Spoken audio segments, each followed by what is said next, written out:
morning. It's just after 9 o'clock UK time. We're coming with a quick update on what's happened over the weekend and what's going on in the markets with currently the S&P E-mini futures is again limit down, having had that incredible squeeze on Friday. And European markets are down around about 8 to 9% again, having not really recovered at all on Friday. So this is a new leg lower, significantly lower. And what I think is interesting is that what we were looking at last week, and we were highlighting the dash for cash, we were talking about on Thursday, how it was suggesting that smart beta risk parity style funds, rule-based funds, were starting to feel the heat and an unwind was coming from them at that point. And that this would be the next leg in the market. Also, we talked a lot about funding risks. And I think the actions of the Fed have been reflecting that these issues really are at the very core of what's going on. So what did the Fed do? Well, firstly, on Thursday, they increased their repo facility. They said they'd do 500 billion on Thursday, 500 billion on Friday. 1.5 trillion in total, with up to 3 trillion over the next few weeks. Then over the weekend, they announced another massive cut in interest rates, 75 basis points down to 25 basis points. They announced true QE, 700 billion of buying, 500 in treasuries, 200 in mortgage-backed securities. They also lowered the borrowing costs, the swap costs for dollars, and perhaps more importantly, they've opened up swap lines with 5 other global central banks to help effectively ease the ability for companies and countries, mainly countries in this case, to borrow dollars. This is the dash for cash that we talked about. What happened is quite interesting, is that despite the bazooka being fired, we saw very little uptake of the repo facility last week. So 500 billion was being offered on one day, less than 100 billion was being taken. And the problem here is that the people who need the facility are not the banks, the ones who can access it. It's other players, because a lot of the market effectively got outsourced to the private sector away from the banks after 2008. So the people who want the money are not the ones who are able to access it, and the banks don't want to borrow it and lend it because of the higher risks in the market. I think also what we're seeing here is this significant drawdown in liquidity, and the reason behind that is, firstly, these key players are unwinding. So this is a value at risk VAR shock that's going on in the market. They're unwinding, and the normal buyers would have been prop desks and banks, but banks have been regulated very aggressively over the last few years, since 2008. So they don't provide the liquidity. And what's more, with volatility where it is, and we've seen volatility spike on oil, currency, bonds, and obviously equities, and vol is spiking, the other thing we were talking about.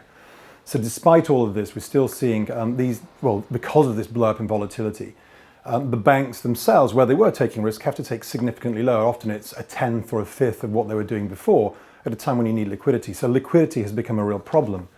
When we look at those funding issues, well, the FRA OIS spread we talked about last week, that's continued to widen out. It's reflecting the fact that the people who need the money can't get hold of the money. So this repo is not finding the right place to go to. We've also seen things like cross-currency basis. This morning, the cost of effectively Japanese or yen holders accessing dollars widened out, and on the chart it's that incredible decline. It got to minus 140 basis points on the 3-month cross-currency swap for yen dollars. It's recovered throughout the day, so it's much higher now, so it's improved, but it shows you that these tensions are still very much there. So what else can we see? Well, we've seen basis in the bond market blowing out. We've seen some of the ETFs, particularly gold mining ETFs, collapsing, basically massively under fair value. So the very fabric of the market is starting to be pulled apart by the unwinds, because there's not enough liquidity being provided, and the smart beta, the risk parity funds, plus the people who separately were providing the sort of liquidity that the banks stepped away from, these guys are the ones who are trying desperately to cover their risk positions, but there's no one to cover them with. We've seen the Bank of Japan this morning coming back in, and they're basically buying the market. So the Nikkei was actually flatlining around zero for most of the day, but by the end of the day, the cash market had still fallen. I think we're going to see central banks coming in with yet more, probably buying equity markets. They're buying commercial paper because investment grade spreads in the US have blown out. When we look at high yield spreads, particularly high yield energy, because of the oil price, that's now above the 2016 situation. So this has got worse again. So the overall market here is crying out for help. It's not about buying the market because it's lower, because it looks like it's good value. This is about the very fabric of the market effectively starting to tear itself apart. The Fed's trying, it's adding liquidity, but the market is still down this morning. They've cut rates, but the market is still down this morning. And they're getting lines in place with the other central banks.